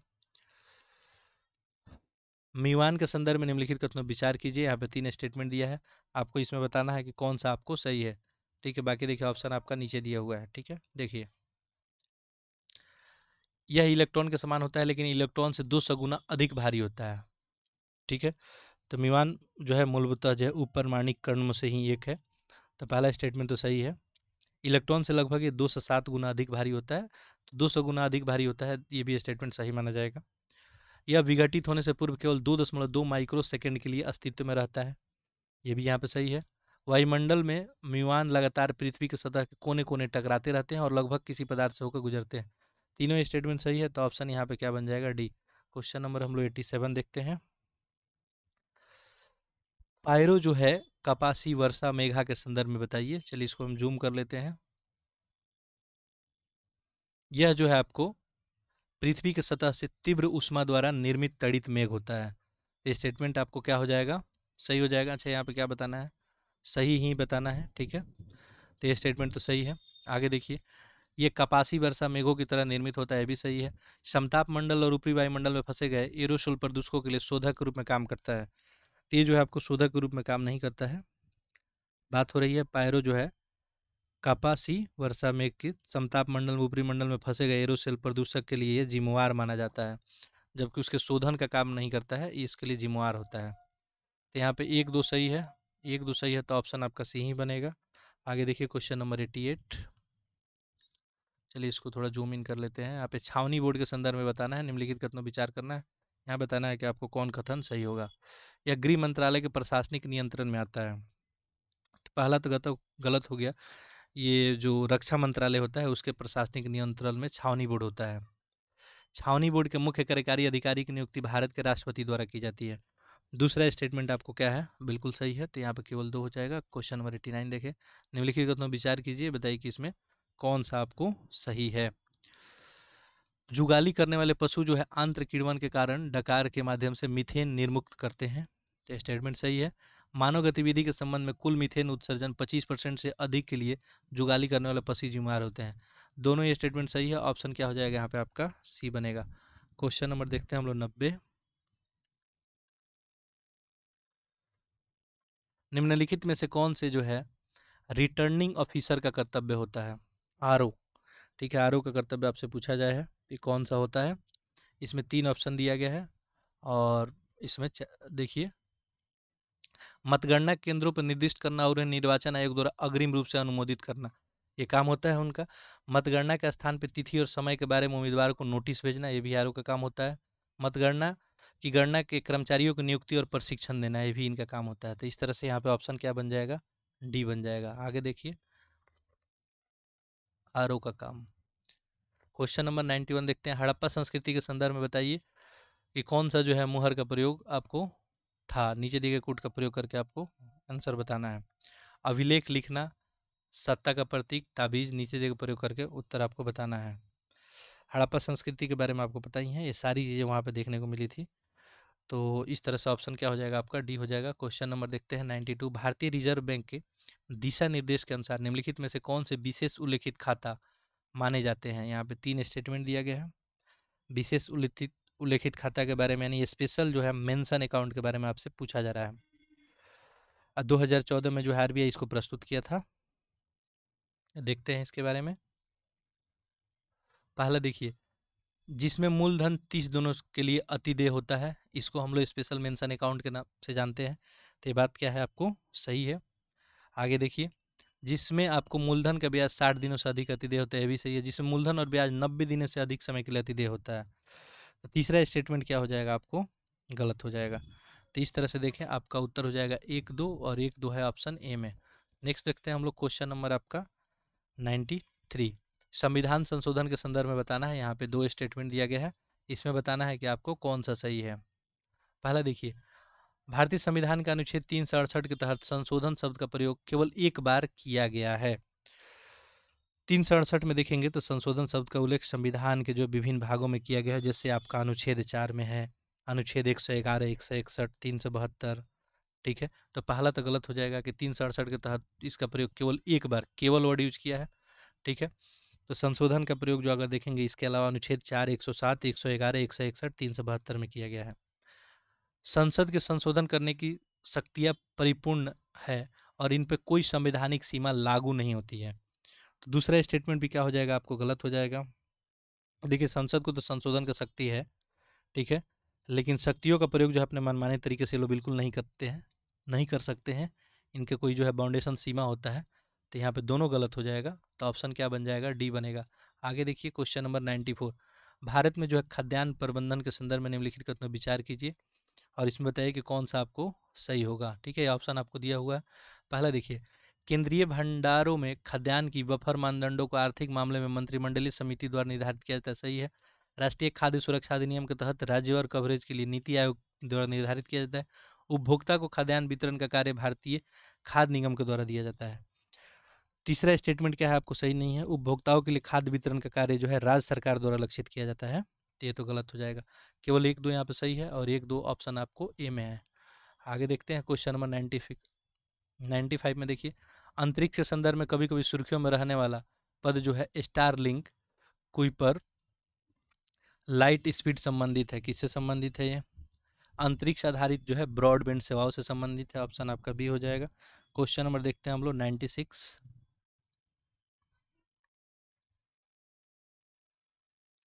बाजार अर्थव्यवस्था के संदर्भ में बताइए, निम्नलिखित में से कौन सा शॉर्ट सेलिंग के सर्वोत्तम रूप में वर्णित करता है। ठीक है, यहाँ पे आपको 4 ऑप्शन दिया गया है बाजार अर्थव्यवस्था को लेकर। पहला देखिए, यहाँ पे टर्म क्या है आपका, शॉर्ट सेलिंग। यह निवेश का एक रणनीति होता है जिसमें निवेशक स्टॉक या परिसंपत्ति पे इस उम्मीद से दाव लगाता है कि भविष्य में इसकी कीमत गिर जाएगी। इसको हम लोग शॉर्ट सेलिंग बोलते हैं। तो यही ऑप्शन सही हो जाएगा। आगे देखते हैं क्वेश्चन नंबर 97। निम्नलिखित में से कौन सा जो है आपको वैश्विक बॉन्ड सूचकांक में भारत में शामिल होने का संभावित प्रभाव हो सकता है। ठीक है, यहाँ पे जो है ऑप्शन दिया गया आपको। देखिए, अर्थव्यवस्था में ऋण लेने की लागत में कमी आएगी। ठीक है, ये वैश्विक बॉन्ड सूचकांक के बारे में भारत में शामिल होने वाले संभावित प्रभाव के बारे में बात कर रहा है। तो पहला स्टेटमेंट तो क्या होगा, यहाँ पे सही हो जाएगा। भारतीय रुपया इससे मजबूत होगा। बॉन्ड से प्राप्त प्रतिफल में वृद्धि होगी। तो ऐसा कुछ नहीं होगा इसमें। तो इस तरह से ऑप्शन यहाँ पे केवल 1-2 होगा और 1-2 ऑप्शन डी में है। 91 देखते हैं। भारत में औपनिवेशिक इतिहास के संदर्भ में 16 अगस्त 1946 निम्नलिखित में से किसके लिए प्रसिद्ध है। 16 अगस्त 1946 मुस्लिम लीग द्वारा प्रत्यक्ष कार्रवाई दिवस मनाया गया था इस दिन, 16 अगस्त 1946 को। ठीक है, काफ़ी इस दिन जो है दंगा फसाद हुआ था। तो 16 अगस्त को हमेशा हम लोग डायरेक्ट एक्शन डे के नाम से ही याद रखते हैं। तो यहाँ पे ऑप्शन क्या हो जाएगा, बी। आगे देखिए क्वेश्चन नंबर 99। भारत में विदेशी निवेश के संदर्भ में निम्नलिखित कथनों पर विचार कीजिए और बताइए कि कौन सा कथन इसमें सही है विदेशी निवेश के संदर्भ में। ठीक है, देखते हैं। चलिए इसको थोड़ा हम जूम कर देते हैं।